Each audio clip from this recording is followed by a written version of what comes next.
जय माता दी। आज मैं श्रीमद् देवी भागवत महात्म का 5वां अध्याय आपको श्रवण कराने जा रही हूँ, जो कि इसकी विधि क्या है, उसका पालन क्या है और कौन सा नक्षत्र में कौन सी योनि में पैदा होने से क्या फल की प्राप्ति होती है। यही सारी कथाएं इसमें दिया गया है। तो आइए हम कथा की ओर चलते हैं। शिव ने कहा, हे महाभाग सूत जी, हम लोग ने श्री देवी भागवत महात्म सुन लिया और अब इस पुराण के श्रवण की विधि भी सुनाते जाइए। सूत जी बोले, हे मुनियों, अब आप लोग इस पुराण के श्रवण का विधान सुनिए, जिसे सुनने वाले मनुष्य को समस्त कामनाएं की सिद्धि प्राप्त होती है। पुराण श्रवण के इच्छुक विद्वान मनुष्य को चाहिए कि वह सर्वप्रथम ज्योतिषी को बुला करके शुभ मुहूर्त निर्धारित करे। इसके लिए ज्येष्ठ मास से लेकर 6 महीने में शुभ कारक होते हैं। हस्त, अश्वनी, मूल, पुष्प, रोहिणी, अनुराधा, मृगशिरा, श्रवण नक्षत्र, पूर्ण ऋषि तथा शुभ दिनों में श्रीमद् देवी भागवत श्रवण कल्याणकारी होता है। जिस नक्षत्र में बृहस्पति हों, जिसमें चंद्रमा तक गिरने पर क्रमशः इस प्रकार फल होते हैं। 4 नक्षत्र तक धर्म प्राप्ति, पुनः 4 तक लक्ष्मी की प्राप्ति, इसके बाद 1 नक्षत्र कथा में सिद्धि प्रदान करने वाला, फिर 5 नक्षत्र तक परम सुख की प्राप्ति कराने वाला, बाद में 6 नक्षत्र पीड़ा करने वाले हैं। इसके बाद में 4 नक्षत्र राजभय उत्पन्न करने वाले होते हैं। तत्पश्चात 3 नक्षत्र ज्ञान प्राप्ति में सहायक होते हैं। पुराण श्रवण के आरंभ में शिवलोक्त चक्र का शोधन कर लेना चाहिए। देवी की प्रसन्नता के लिए इसे 4 नवरात्रों में सुनना चाहिए, अथवा तिथि, वार और नक्षत्र पर सम्यक विचार करके यह पुराण अन्य मासों में भी सुना जा सकता है। विवाह आदि में जिस समय उत्साहपूर्वक तैयारी की जा रही है, उसी प्रकार की तैयारी नवाह यज्ञ के अवसर पर भी करना चाहिए। बुद्धिमान मनुष्यों को यथपूर्व सामग्री आदि की तैयारी करनी चाहिए। पाखंड तथा लोभ से रहित चतुर, उदार एवं देवी भक्त सज्जनों को भी सहायक के रूप में लेना चाहिए। देश में भी यथपूर्वक यह संदेश भेजना चाहिए कि हे कथा अनुरागी सज्जनों, यहाँ श्रीमद् देवी भागवत की कथा होने जा रही है, आप अवश्य पधारें। चाहे सूर्य की उपासना करने वाले हों, चाहे गणेश की उपासना करने वाले हों, चाहे शैव की हों, चाहे वैष्णव की तथा शक्ति के उपासक हों, सभी इस कथा के श्रवण के अधिकारी हैं, क्योंकि सभी देवता शक्ति के साथ ही रहते हैं। इसलिए श्री देवी भागवत की कथा रूपी सुधा के रसिक प्रेमजनों को कथा श्रवण के लिए विशेष रूप से आना चाहिए। ब्राह्मण, क्षत्रिय, शूद्र, वैश्य, चारों वर्ण के स्त्री पुरुष, ब्रह्मचर्य, गृह स्वस्थ, वानप्रस्थ, संन्यास, इन चारों आश्रमों में रहित मनुष्यों को चाहे काम वासना से अथवा निष्काम से अवश्य ही इस कथा को श्रवण कर लेना चाहिए। जिन लोगों के पूरे 9 दिन तक कथा सुनते हैं और अवकाश न मिले तो वह समय से भी मिल जाए और सुन लेते हैं, तो उन्हें महायज्ञ का फल प्राप्त होता है। यह पूर्णदायी कथा है। बड़ी नम्रता के साथ मनुष्य को निमंत्रण देना चाहिए और आए हुए श्रोताओं को बैठने के लिए अपने घर में जगह देना चाहिए। विस्तृत भूमि में कथा वचन का सुंदर स्थान बनाना चाहिए। उस स्थान की सफाई कराकर गोबर से लिपवा देना चाहिए। केले के स्तंभों से सुशोभित और ध्वज पताकों से अलंकृत एक सुरम्य मंडप का निर्माण करना चाहिए। उसके ऊपर सुंदर चांदनी लगा देनी चाहिए।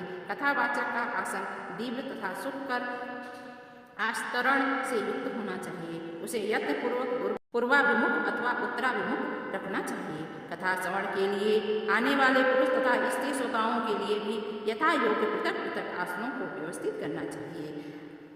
संपन्न सैनी शास्त्रज्ञ देवी की आराधना में तत्पर, दयालु, लोभहीन, दक्ष तथा धैर्यशाली कथावाचक उत्तम माना गया है। इसी प्रकार श्रोता भी ऐसा होना चाहिए जो ब्राह्मण, सेवी, देव भक्त कथा रस का पान करने का उदार, लोभ रहित, विनम्र और हिंस आदि से रहित हो। पाखंडी, लोभी, स्त्री स्वभाव, कामी, धर्म का दिखावा मात्र करने वाला, निष्ठुर और क्रोधी वक्ता देवी भागवत के नवाह यज्ञ में श्रेष्ठ नहीं माना गया है। श्रोताओं की शंकाओं के निवारण हेतु कथावाचक के साथ एक ऐसा सहायक भी लगा देना चाहिए जो पंडित, गुणवान, शांत तथा श्रोता को समझाने में कुशल हो। कथा आरंभ होने के 1 दिन पूर्व ही वक्ता एवं श्रोतागणों को क्षौर कर्म करा देना चाहिए। तत्पश्चात अन्याय नियमों का पालन करना चाहिए। अन्य नियमों का पालन करना चाहिए। उस दिन शौचादि से निवृत्त होकर अरुणोदय से बेला में स्नान कर लेना चाहिए। संध्या तथा तर्पण आदि निष्कर्ष संक्षेप ही करना चाहिए। तत्पश्चात कथा श्रवण का अधिकारी बनने के लिए गोदान करें और सब विघ्नों को दूर करने वाले श्री गणेश जी का सर्वप्रथम पूजन करें। कलश स्थापना करें। वहाँ 10 दिक् वालों वटुक क्षेत्रपाल सभी योनियों और मातृकाओं का भी पूजन करें। तुलसी, नवग्रह, विष्णु तथा शिव का भी पूजन करके नवाक्षर मंत्र से जगदम्बा का पूजन करना चाहिए। तत्पश्चात सुंदर अक्षरों में लिखी हुई भगवती की वाङ्मयी स्वरूपी श्री देवी भागवत पुस्तक सभी उपचारों से विधिवत पूजन करें। कथा की निर्मित समाप्ति के लिए 5 विद्वान ब्राह्मण का वरण करना चाहिए। उनसे निरंतर नवाह मंत्र का जप एवं दुर्गा सप्तशती का पाठ कराना चाहिए। अंत में प्रदक्षिणा तथा नमस्कार के बाद इस प्रकार स्तुति करें। हे कात्यायनी, हे महामाये, हे भुवनेश्वरी, हे कृपामये, हे भवानी, मैं संसार सागर में डूब रहा हूँ, मेरा उद्धार कीजिए। तथा हे ब्रह्मा विष्णु महेश से पूजनीया माता जगदम्बिके, मेरे ऊपर प्रसन्न हो जाइए। हे देवी, आप मुझे मनवांछित वर प्रदान कीजिए। आपको बार बार प्रणाम है। इस प्रकार प्रार्थना करके स्वस्थ चित्त होकर कथा सुने। इस समय संयत चित्त होकर वक्ता को साक्षात व्यास समझ करके विधि पूर्वक पूजन करें और वस्त्र भूषण तथा माला आदि पहना करके उनसे प्रार्थना करें। समस्त शास्त्र तथा पुराणों इतिहास के ज्ञाता हे व्यास जी, आपको नमस्कार है। आप कथा रूपी चंद्रमा की ज्योति से हमारे अंतःकरण के अंधकार के समूह को नष्ट कर दिया है। इसके बाद नवाह के नियमों का पालन लें और ब्राह्मण का यथाशक्ति पूजन करें। उन्हें पहले यथास्थान बैठा दे, तत्पश्चात स्वयं भी उन्हें जाएं। तब सावधान मन से चारों 7 धर्म, अर्थ, काम एवं मोक्ष फल को प्राप्त करने पुत्र, क्लेश, धन्य, धान तथा गृह की चिंता छोड़ करके कथा सुने। विद्वान वक्ता को चाहिए कि वह सूर्योदय से आरंभ करके पुनः दोपहर में 2 घड़ी विश्राम करे। सूर्यास्त के कुछ समय पहले कथा वाचन करे। मल मूत्र के वेग को रोक करके स्वच्छ भोजन करें। कथार्थी को दिन रात में केवल एक बार ही अभिहस्यान भोजन करना चाहिए और अथवा फलाहार करके केवल दूध घी के आहार पर ही रहें। बुद्धिमान को चाहिए ऐसा आहार ग्रहण करें जिसमें कथा में किसी प्रकार का बाधा न हो। ये द्विजगण, अब मैं कल्याण श्रवण में निष्ठा रखने वाले के नियम पालन बताता हूँ। जो लोग ब्रह्मा, विष्णु और विश्व में भेद दृष्टि रखते हैं, देवी की भक्ति से रहित हैं, जो पाखंडी, हिंसक एवं दुष्ट हैं और जो ब्राह्मण से द्वेष रखने वाले तथा नास्तिक हैं, वे कथा श्रवण के योग्य नहीं हैं। जो पर स्त्री, पराया धन, ब्राह्मण धन और देव संपत्ति के हरण में लुब्ध रहते हैं, उनका कथा श्रवण में अधिकारी नहीं है। श्रोता को चाहिए कि वह ब्रह्मचर्य का पालन करे, पृथ्वी पर सोए, सत्य बोले, जितेंद्रिय रहे तथा कथा की समाप्ति पर संयम पूर्वक पत्तल पर भोजन करे। व्रती को बैगन, बहेड़ा, कलंदी, तेल, दाल, मधु, जला हुआ तथा बासी भाव दूषित अन्य भोजन का त्याग कर देना चाहिए। कथा सुनने वाले व्रती मांस, मसूर, रजस्वला स्त्री का देखा हुआ खाद्य, लहसुन, मूली, हींग, प्याज, गाजर, कोहड़ा, कर्मी का साग न खाएं। काम, क्रोध, लोभ, मोह, पाखंड, अहंकार को छोड़ करके विप्रद्रोही, पतित, संस्कारहीन, चांडाल, यवन, त्यज, रजस्वला स्त्री, वेदहीन एवं मनुष्यों से कथा व्रती को वार्तालाप नहीं करना चाहिए। श्रोता को चाहिए कि वेद, गौ, गुरु, ब्राह्मण, स्त्री, राजा, महापुरुष, देवताओं और देव भक्तों को निंदा कभी नहीं करनी चाहिए। जो कथा व्रती हो उसे सर्वथा विनयशील, स्वचलित, सरल चित्त, पवित्र, दयालु, कम बोलना तथा उदार मन वाला होना चाहिए। श्वेत कुष्ठी, क्षय रोगी, अभागा, पापी, दरिद्र तथा संतानहीन मनुष्य इस कथा को भक्तिपूर्वक सुने।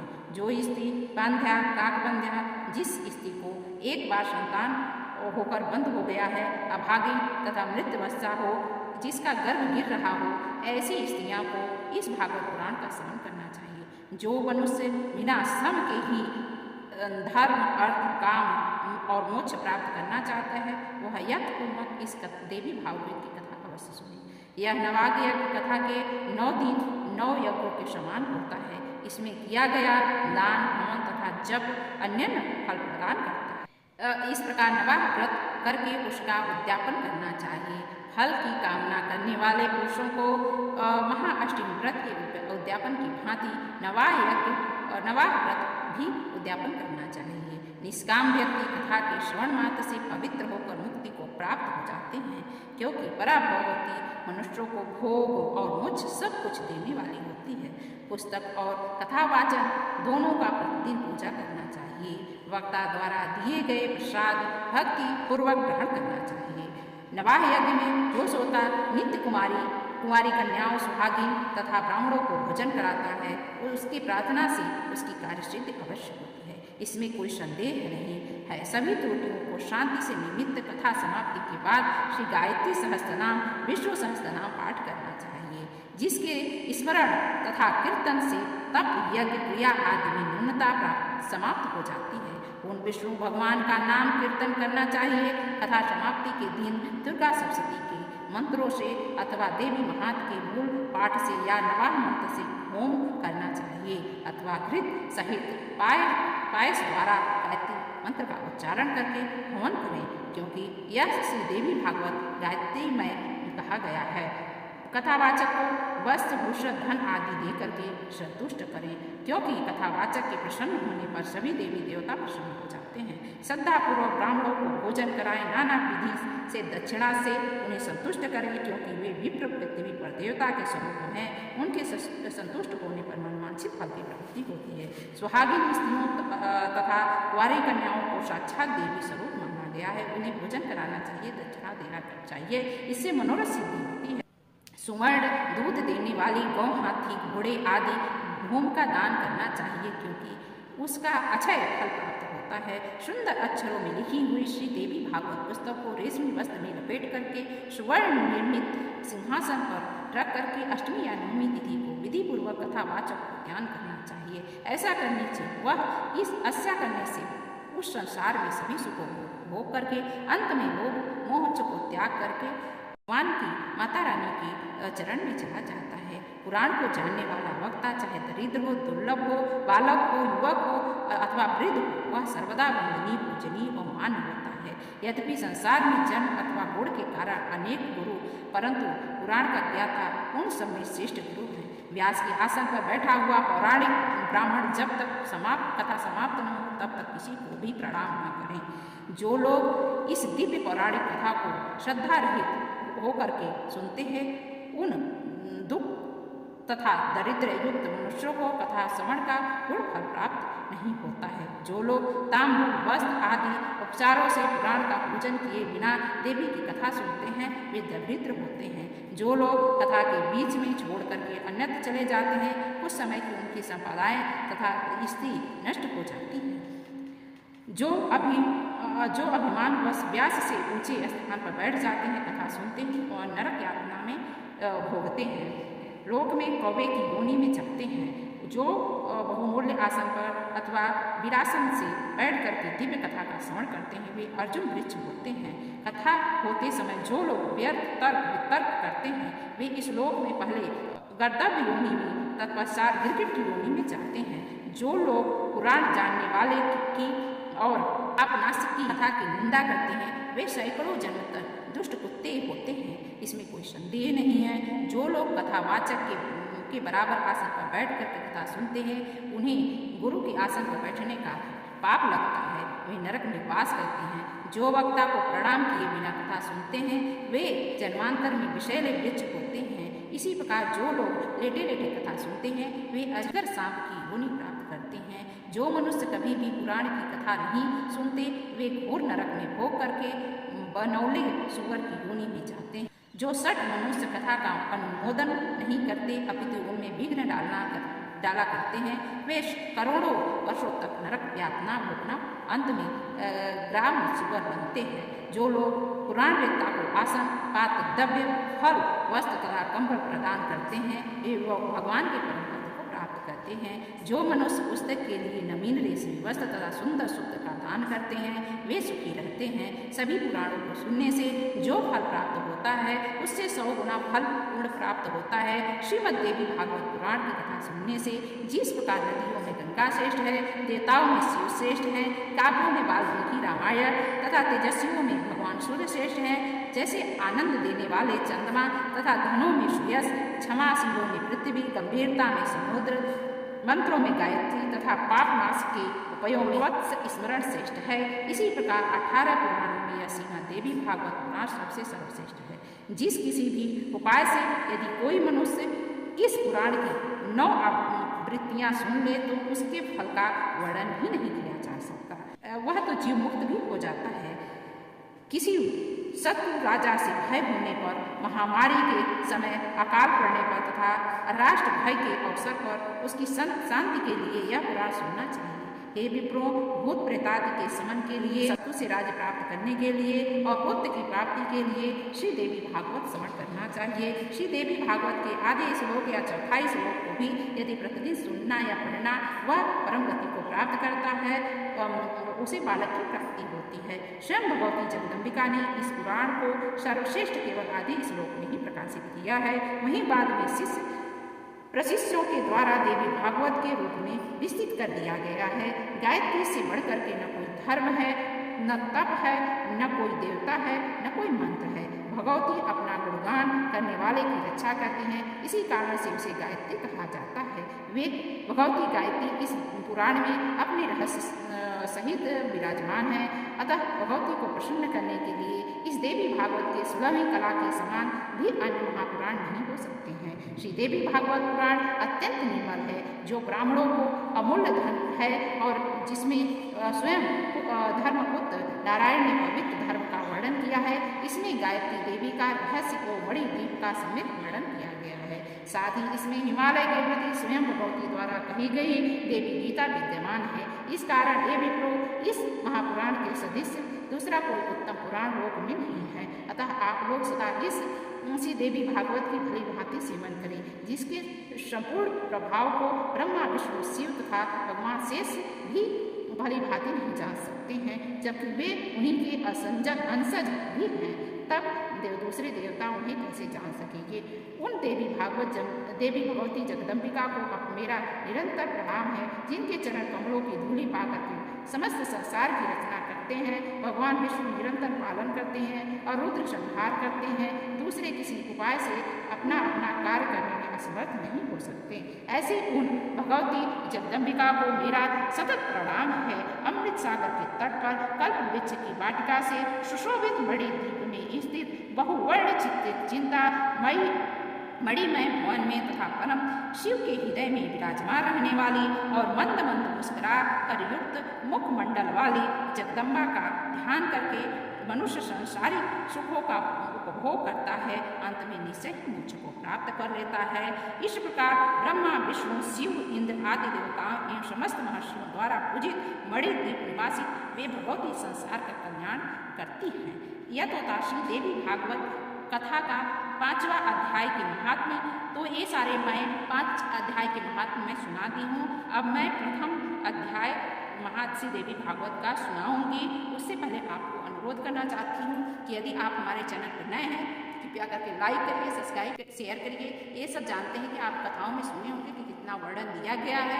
यदि इस कथा को सुनने से आपको थोड़ा भी ज्ञान हुआ हो, आपका मार्गदर्शन हुआ हो, तो कृपया करके लाइक करिए, ज़्यादा से ज़्यादा शेयर करिए। संतानहीन लोग को जरूर शेयर कीजिए, जिससे उनको संतान की प्राप्ति हो। क्योंकि आधी अधूरी मैं कथाएँ नहीं बोलूँगी, मैं पूरी कथाएँ बोलूँगी। जितना दिन में हो सके उतनी दिन में मैं पूरी कथाएँ बोलूँगी। बहुत सारी कथाएँ इसमें दी गई है। सारी कथाएँ यदि आप सुन लेंगे तो आप मोक्ष को प्राप्त कर लेंगे। आप अभी भी आप सुख भोग करके अपने जीवन को सुखमय बना सकेंगे।